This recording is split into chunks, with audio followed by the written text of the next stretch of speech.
Hello, എല്ലാവർക്കും നമസ്കാരം. ഞാൻ അജിത. എൻ്റെ വീട് മലപ്പുറം ജില്ലയിൽ തിരൂർ ആണ്.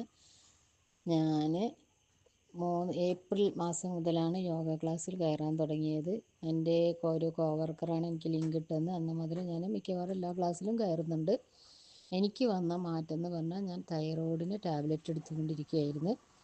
അതിപ്പോൾ കഴിഞ്ഞ 100ൻ്റെ ടാബ്ലറ്റാണ് കഴിച്ചിരുന്നത്. അത് പിന്നെ 75 ആക്കിയിട്ട് ഒരുപാട് വർഷങ്ങളായി. അപ്പോൾ കഴിഞ്ഞ മാസം ഞാൻ ടെസ്റ്റ് ചെയ്തപ്പോൾ സാറ് പറഞ്ഞ് 50 കഴിച്ചാൽ മതി, ഇനി തൈറോയ്ഡ് നല്ലപോലെ കുറഞ്ഞിട്ടുണ്ട്, അതുകൊണ്ട് ഇനി 50 കഴിച്ചാൽ മതി എന്ന് പറഞ്ഞു. അപ്പോൾ അതെനിക്ക് യോഗയിലൂടെ കിട്ടിയ വലിയൊരു ഗിഫ്റ്റാണ്. അതുപോലെ തന്നെ ഞാൻ ശ്വാസം മുട്ടലിന് ഇൻഹേലർ ആഴ്ചയിൽ ഒരു ദിവസമെങ്കിലും ഇൻഹേലർ ഉപയോഗിക്കുമായിരുന്നു. ഇപ്പോൾ ഈ 4 മാസത്തിലിടയ്ക്ക് ഞാൻ ഒരു ദിവസമാണ് ഇൻഹേലർ ഉപയോഗിച്ചിട്ടുള്ളത്. അതും എനിക്ക് യോഗയിലൂടെ കിട്ടിയ വലിയൊരു ഗിഫ്റ്റാണ്. പിന്നെ പറയുകയാണെങ്കിൽ, എനിക്ക് ഈ ഗ്യാസിൻ്റെ ഒരു പ്രശ്നം ഉണ്ടായിരുന്നു. അത് ഗ്യാസിൻ്റെ ആണോ എന്നുള്ളത് എനിക്കും അറിയില്ലായിരുന്നു. ഒരു 2-3 മാസമൊക്കെ കൂടുമ്പോൾ ഭക്ഷണമൊന്നും കഴിക്കാൻ പറ്റാത്തൊരു കണ്ടീഷൻ. നമുക്ക് പ്രഗ്നൻ്റ് ആയ സമയത്തുണ്ടാവില്ല, വല്ല ഒന്നിൻ്റെ സ്മെല്ല് കേൾക്കാൻ പറ്റായിക, അങ്ങനെയൊക്കെയുള്ളൊരു അവസ്ഥ വന്നിരുന്നു. അങ്ങനെ ഒരു ദിവസം ഞങ്ങൾ കൂടെ ഗ്യാസ്ട്രോൻ്റെ ഒരു മേഡാണ് പിള്ളേരെ കുത്തിവയ്പ്പിന് വന്നത്. ഞാനതാണ്, അതായത് ജൂനിയർ പബ്ലിക് ഹെൽത്ത് നേഴ്സ്. ജനിച്ച അന്ന് മുതലുള്ള 10 വയസ്സ് വരെയുള്ള കുട്ടികളെ കുത്തിവയ്പ്പാണ് നമ്മുടെ പണി. അപ്പോൾ അന്ന് മാഡം വന്നപ്പോൾ മാഡത്തിൻ്റെ അടുത്ത് ഞാൻ ഇങ്ങനെ പറഞ്ഞപ്പോൾ മാഡം എന്നോട് പറഞ്ഞു, അത് ചിലപ്പോൾ ഗ്യാസിൻ്റെ പ്രശ്നമായിരിക്കും, അല്ലാതെ ഒന്നും ആയിരിക്കില്ല എന്ന് മാഡം എനിക്ക് ടാബ്ലറ്റ് എഴുതി തന്നു.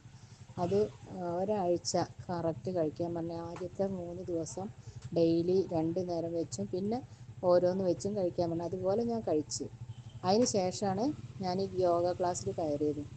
പക്ഷേ ഇന്ന് വരെ ഇപ്പോൾ എനിക്ക് ആ ഗ്യാസിൻ്റെ പ്രശ്നം വെച്ചാൽ അങ്ങനത്തെ ഒരു അസുഖം പിന്നെ എനിക്ക് ഉണ്ടായില്ല. അപ്പോൾ അതും ഈ യോഗയിലൂടെ എനിക്ക് മാറ്റിയെടുക്കാൻ പറ്റും. പിന്നെ ഞാൻ പറഞ്ഞില്ലേ, എനിക്ക് 57 വയസ്സായി. ഏറ്റവും പ്രായം കൂടിയ സ്റ്റുഡൻറ്റ് ഞാനായിരിക്കും ടീച്ചറിൻ്റെ. അപ്പോൾ എൻ്റെ ബോഡി അങ്ങനെ ടീച്ചർ ചെയ്യണ പോലെയൊക്കെ ആവുമോ എന്നൊക്കെ ഉള്ളൊരു സംശയം ഉണ്ടായിരുന്നു. എന്നാലും കുറേയൊക്കെ ഞാൻ ഒപ്പിക്കുന്നുണ്ട്, അല്ലാതെ ബുദ്ധിമുട്ടില്ല. എന്നാലും എത്രയും മാറ്റമാണ് ശരീരത്തിന്, നല്ല മാറ്റം വന്നിട്ടുണ്ട് ശരീരത്തിന്. അപ്പോൾ അത് ഒത്തിരി താങ്ക്സാണ് ടീച്ചറിനോട് പറയാനുള്ളത്. ഈ യോഗയിലൂടെ എനിക്ക് നല്ല മാറ്റങ്ങൾ വന്നിട്ടുണ്ട്. ഞാൻ എല്ലാവരോടും പറയും, എല്ലാ ഗ്രൂപ്പിലും ഷെയർ ചെയ്യാറുണ്ട് ലിങ്ക്. ആരെങ്കിലും കയറിയോ എന്നുള്ളത് എനിക്കറിയില്ല. എല്ലാ ഫാമിലി ഗ്രൂപ്പിലും, SLC batch, college batch, nursing student batch എല്ലാറ്റിലും ഞാൻ വിട്ടിട്ടുണ്ട്.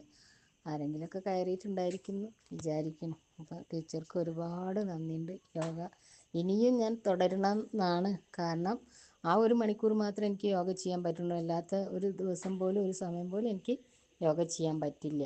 അപ്പോൾ ഇന്നലെ ടീച്ചർ പറഞ്ഞു എല്ലാവരും പഠിക്കണം എന്നൊക്കെ. പക്ഷേ എനിക്ക് പറ്റിയിട്ടില്ല ഇതുവരെ. ഒരു പ്രാവശ്യം പോലും ചെയ്ത് നോക്കാൻ. ഞാൻ 7 മണിയാകുമ്പോഴേക്കും എല്ലാ പണികളും തീർത്ത് കാത്തിരിക്കും. വീട്ടിലെ പണി മാത്രമല്ല, നമുക്ക് ഈ കുത്തിവയ്പ്പ് കഴിഞ്ഞ് കഴിഞ്ഞാൽ ഒരുപാട് കാര്യങ്ങൾ അത് സൈറ്റിൽ ചെയ്യേണ്ട. അപ്പോൾ അതൊക്കെ നമുക്ക് എപ്പോഴും നെറ്റും കിട്ടില്ല. അതൊക്കെ ഭയങ്കര ഒരു ബുദ്ധിമുട്ടാണ് ചെയ്ത് തീർക്കാൻ. അപ്പോൾ ഇതെല്ലാം എനിക്ക് യോഗയിൽ കൂടെ കിട്ടിയ മാറ്റങ്ങളാണ്.